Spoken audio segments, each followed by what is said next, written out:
Welcome to my YouTube channel world literature. आज जो topic discuss करने वाले हैं वो है home burial by Robert Frost. Robert Frost की ये पोएम है जिसको आज हम डिस्कस करने वाले हैं। तो अपना लेक्चर जो है वो हम स्टार्ट करते हैं। फर्स्ट ऑफ ऑल पोएम का इंट्रोडक्शन डिस्कस करेंगे, इसकी डिटेल समरी को एंड मेजर थीम्स को भी हम डिस्कस करेंगे।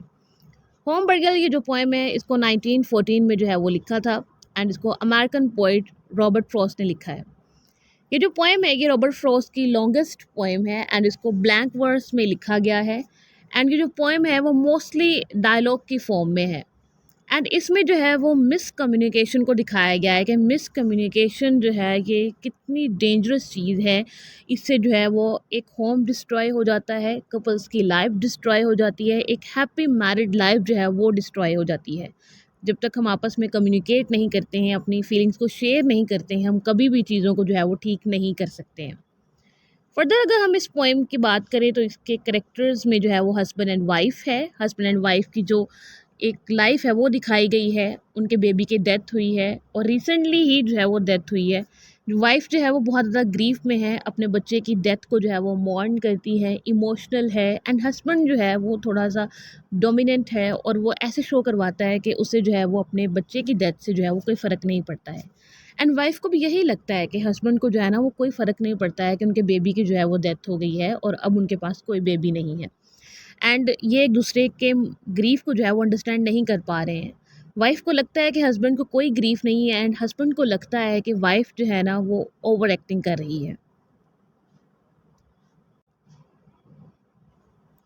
पोएम की डिटेल समरी को जो है वो हम डिस्कस करते हैं। पोएम जो है वो स्टार्ट इस तरह से होती है, सेटिंग दिखाई गई है, स्टेयर्स हैं, वाइफ जो है वो ऊपर खड़ी है एंड हस्बैंड जो है वो नीचे खड़ा है। एंड इन दोनों की जो है ना वो आपस में कॉन्वर्सेशन फिर स्टार्ट होती है और ये पूरी जो पोएम है वो डायलॉग के फॉर्म में जो है वो लिखी गई है। अब ये जो फीमेल है वो ग्रीफ में है, वो अपने बच्चे की डेथ को जो है वो स्टिल जो है वो मॉर्न कर रही है और वो हमेशा जो है ना वो बाहर देखती रहती है। अब इनके स्टेयर्स के सामने एक विंडो है और विंडो के सामने जो है ना वो एक ग्राउंड है और ग्राउंड में जो है वो इनके बेबी की ग्रेव है। और ये जो वाइफ है ये हर टाइम उसी ग्रेव को देखती रहती है जिस ग्रेव में इस वाइफ का बेबी है। अब हस्बैंड जो है ना वो अपनी वाइफ से पूछता है कि तुम इतनी जो है ना वो खामोश क्यों हो, तुम्हारी साइलेंस का रीज़न क्या है, या फिर तुम हमेशा जो है ना वो बाहर क्यों देखती रहती हो।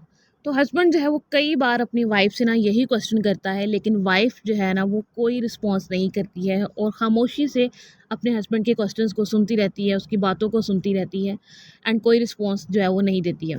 उसके बाद हस्बैंड जो है वो अपनी वाइफ के पास जाता है एंड उसको जो है ना वो कंसोल करने की ट्राई करता है और उसे पूछता है कि ऐसा क्या है इस विंडो के बाहर जो तुम हमेशा देखती रहती हो।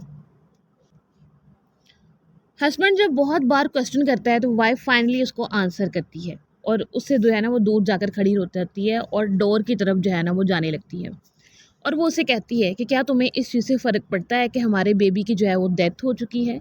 मैंने देखा था इसी विंडो में से कि तुम जो है ना वो हमारे बेबी को ग्रेव में उतार रहे थे और तुम उसके ऊपर जो है वो मिट्टी डाल रहे थे और तुम वही मिट्टी जो है वो लेकर अपने शूज़ के साथ आए हो और तुम आकर जो है वो किचन में बातें करने लगते हो और किचन में तुम अपनी डेली रूटीन की बातें कर रहे हो। तुम्हें इस बात से कोई फ़र्क ही नहीं पड़ा था कि हमारे बच्चे की जो है वो डेथ हो गई है, अब हमारा बेबी जो है वो हमारे दरमियान नहीं रहा है।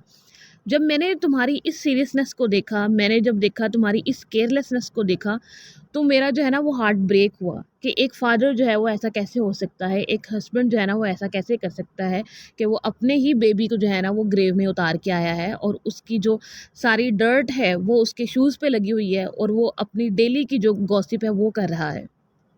वाइफ को लगता है कि हस्बैंड को जो है वो उसके बेबी का कोई ग्रीफ नहीं है, कोई पेन नहीं है एंड उसका जो हस्बैंड है वो बहुत केयरलेस है। अभी जो हस्बैंड है वो इसको आंसर करता है वाइफ को कि अब जो है ना वो मैं तुम्हें कैसे समझाऊं कि मुझे भी उतना ही पेन है जितना तुम्हें पेन है। मैं तुम्हें कैसे कंसोल करूं, मैं तुम्हें कैसे कंफर्ट करूं कि तुम्हें ऐसा लगे कि मैं जो है वो सेल्फिश नहीं हूं या फिर तुम जो है ना वो सेटिस्फाई हो जाओ कि मुझे भी उतना ही ग्रीफ है, मुझे भी अपने बेबी की डेथ का उतना ही जो है ना वो रिग्रेट है जितना कि तुम्हें है। देन हस्बैंड और वाइफ का आपस में आर्गूमेंट होता है और हार्श वर्ड एक्सचेंज होते हैं, इनका काफ़ी झगड़ा होता है। उसके बाद हस्बैंड जो है ना वो कहता है गॉड व्हाट अ वुमन, कि ये क्या लेडी है, ये इतनी इमोशनल है, ये जो इतनी ओवर एक्टिंग कर रही है, इसको लगता है कि शायद मुझे जो है वो अपने चाइल्ड की डेथ का जो है वो कोई ग्रीफ नहीं है।